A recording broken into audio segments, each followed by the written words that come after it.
지금 이 시각 여러분이 주목할 만한 이슈 살펴보겠습니다.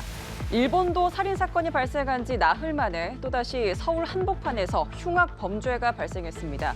서울 숭례문 인근 지하보도에서 60대 여성을 흉기로 살해한 70대 남성이 경찰에 붙잡혔는데요.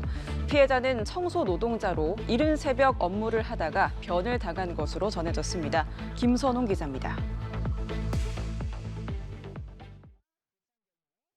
구급차가 연달아 도착하고 구급대원들이 지하보도 아래로 황급히 뛰어내려갑니다. 곧 경찰도 도착하고 20분가량이 지나 들것에 사람이 한 명 실려 올라옵니다. 지하보도에서 일하던 60대 여성 청소노동자 A씨입니다. 사건이 발생한 건 오전 5시 10분쯤 서울 한복판인 숭례문 인근 지하보도에서 70대 남성 B씨가 A씨에게 흉기를 휘둘렀습니다. 사건이 발생한 현장입니다. 누군가 피를 흘리며 쓰러져 있다는 신고를 받은 경찰이 출동했지만 범인은 이미 도주한 뒤였습니다. 흉기에 찔린 피해 여성은 발견 당시 의식이 있는 상태로 심폐소생술을 받으며 병원으로 이송됐으나 결국 사망했습니다. 밖에 경찰이 웅성웅성하니까 나가본 거예요. 그러니까 심폐소생술을 하고 있더라고, 기계로, 경찰이요. 용의자 추적에 나선 경찰은 주변 CCTV 등을 확인하고 탐문 조사를 벌인 끝에 범행 3시간여 만에 B씨를 검거했습니다. B씨는 과거 노숙 생활을 했지만 지난해 12월부터는 용산구의 한 여인숙에서 거주 중인 것으로 확인됐습니다. 피해자 A씨는 중구청 용역업체에 소속된 환경미화원으로 이른 새벽 청소 업무를 하다가 변을 당했습니다. B씨는 피해자와 지난해 5월경부터 알고 지내던 사이로 경찰 조사에서 피해자가 자신을 무시한다는 생각에 범행했다고 진술했습니다. 경찰은 B씨를 상대로 자세한 사건 경위 등을 조사한 뒤 구속영장을 신청할 방침입니다. 연합뉴스TV 김선홍입니다. 인천의 한 아파트 지하주차장에 주차돼 있던 전기차가 폭발하면서 차량 140대가 피해를 봤는데요. 현장은 그야말로 전쟁터를 방불케 했습니다. 화재로 전기와 물까지 끊기면서 주민들은 무더위 속 때 아닌 피난살이를 하고 있습니다. 한웅희 기자입니다. 뼈대만 앙상하게 남은 전기차. 보닛 부분은 형체를 알아볼 수 없을 정도입니다. 주변 다른 차들도 차체 곳곳이 녹아내리거나 새까만 분진으로 뒤덮이는 등 차량 140여 대가 그야말로 폭격을 맞은 듯한 모습입니다. 경찰과 소방당국이 인천의 한 아파트 지하주차장에서 발생한 전기차 폭발 화재 현장에 대한 합동 현장 감식에 나섰습니다. 차량 제조사인 벤츠 관계자도 참관했습니다. 주차돼 있던 전기차에서 시작된 것으로 추정되는 불은 8시간여 만에 꺼졌습니다. 이쪽은 주차장 출입구라 화재 차량과는 다소 떨어진 장소인데요. 그럼에도 차에는 이렇게 새까맣게 재가 쌓인 것을 볼 수 있습니다. 냄새와 먼지 때문에 마스크 없이는 제대로 숨쉬기가 어려울 정도입니다. 화재로 주민 20여 명은 연기를 흡입해 병원 치료를 받았습니다. 일부 주민들은 이번 화재로 하루아침에 피난살이를 하게 됐습니다. 14개 동 중 5개 동 480여 세대의 전기 공급이, 일부 세대에서는 수돗물 공급도 끊겼습니다. 일부 주민은 인근 행정복지센터 3곳에 마련된 임시 주거시설과 친인척의 집에서 밤을 지새웠습니다. 엘리베이터가 움직이지 않다 보니까 13층에 거주하고 있는데 그 계단을 통해서 후레쉬를 켜고 올라갔어요. 집에 들어가 보면 그냥 맨바닥 보이는 것 자체가 일단 전부 다 시커멓고 그런 상태에서 아이들을 데리고 들어가면 그리고 침을 뱉어보니까 침도 까매요. 그리고 저녁 때 되니까 목이 칼칼하고 막 되게 막 안 좋은 거예요. 근데 잠을 자면서도 막 깊은 잠을 못 자는 거죠. 집이 아니니까 편하지가 않고 샤워도 못 했어요, 어저께는.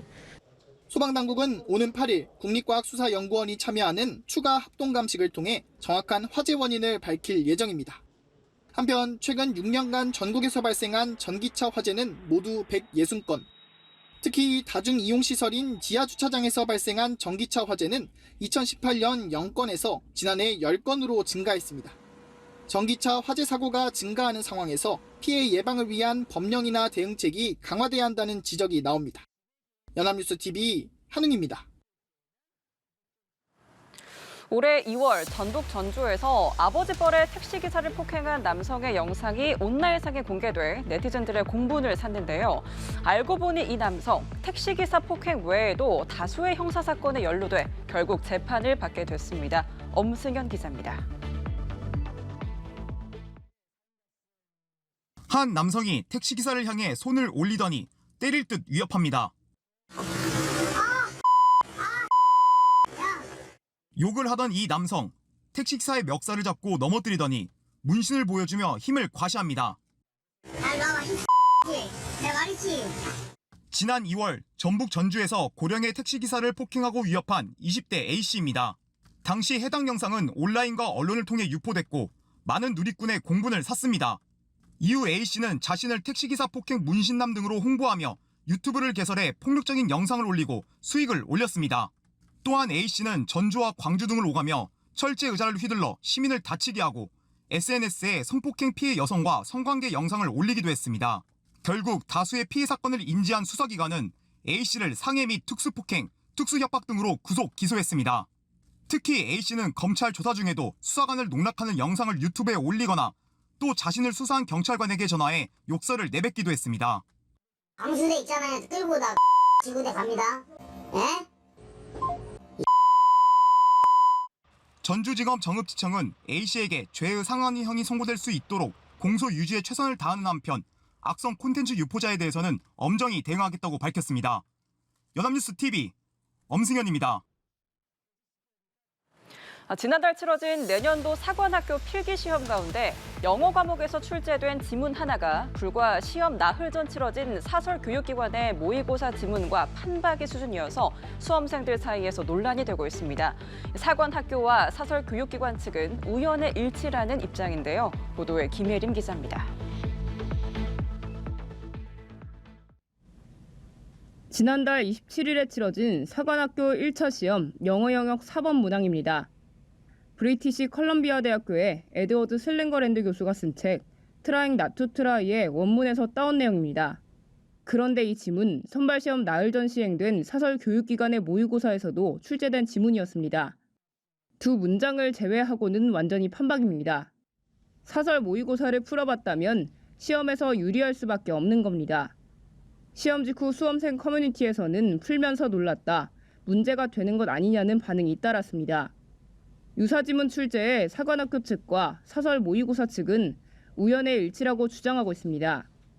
사관학교 측은 책 1쪽 첫 단락에 나오는 내용으로 좋은 지문을 찾는 출제자들의 눈에 띄기 쉬웠을 것으로 예상된다며 출제진 자격 요건을 사설 모의고사 업체와 일절 이해관계에 닿아 있지 않는 사람으로 제한하고 있다고 설명했습니다.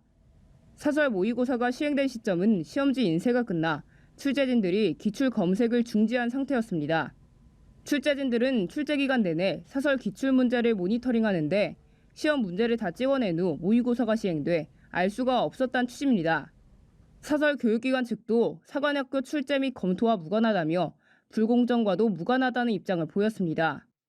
우연이라고는 하지만 재작년 수능에서도 영어 영역의 23번 문항 지문이 한 사교육 강사의 모의고사 지문과 똑같아 논란을 빚은 바 있습니다. 입시업계 한 관계자는 문제를 풀어본 학생은 이익이 됐을 것이라며 미리 발견됐다면 해당 문제만 별도로 인쇄하는 방법도 있었을 것이라고 지적했습니다. 연합뉴스TV 김예리입니다. 올림픽이 열리고 있는 프랑스 파리에선 호우에 이어 폭염이 기승을 부리면서 일부 경기에도 영향을 주고 있습니다. 기후 변화가 없었다면 파리 기온이 3도가 낮았을 거라며 올림픽까지 망가졌다는 지적이 나오고 있습니다. 이치동 기자가 전합니다. 최근 폭우로 센강의 수질이 다시 나빠지면서 예정보다 하루 늦게 열린 남자부 트라이애슬론 경기. 올림픽 경기를 위한 수질 개선에 2조 원이 넘는 돈을 쏟아부었지만 예측하지 못한 집중호우로 폐수가 흘러들어 차질이 생긴 겁니다. 이날 경기는 섭씨 30도에 달하는 날씨에 치러졌는데 격렬한 경기 후 일부 선수가 구토하는 모습이 방송과 소셜미디어를 통해 퍼지기도 했습니다. 이번 주 파리의 낮 최고 기온은 35도를 웃돌고 있습니다. 파리올림픽 조직위원회가 기후 변화를 놓고 벌인 도박이 실패했다는 지적도 나옵니다. I think the lesson that future Olympics planners should take from Paris experience is there is no quick fix to this issue. It's a long-term problem. 다국적 기후 연구자 모임인 세계 기상 특성은 기후 변화가 없었다면 파리의 기온은 현재보다 3도쯤 낮았을 것으로 분석했습니다. 실제로 지난달 30일 스페인 바르셀로나의 최고 기온이 40도를 찍으며 42년 만에 최고 기록을 갈아치웠습니다. Pasar todo este tiempo de calor es insoportable, ¿sabes? Hay que ir tomando agua, no te apetece comer, solamente te apetece tomar agua y todo el día estás así. 프랑스 남부, 이탈리아, 그리스 일부 지역엔 산불 경계령이 내려졌습니다. 반면 남반구에 위치한 뉴질랜드 남섬에는 30시간 이상 연속으로 눈이 쏟아졌습니다. 이상기후 현상이 때와 장소를 가리지 않고 나타나고 있습니다. 연합뉴스 이치동입니다.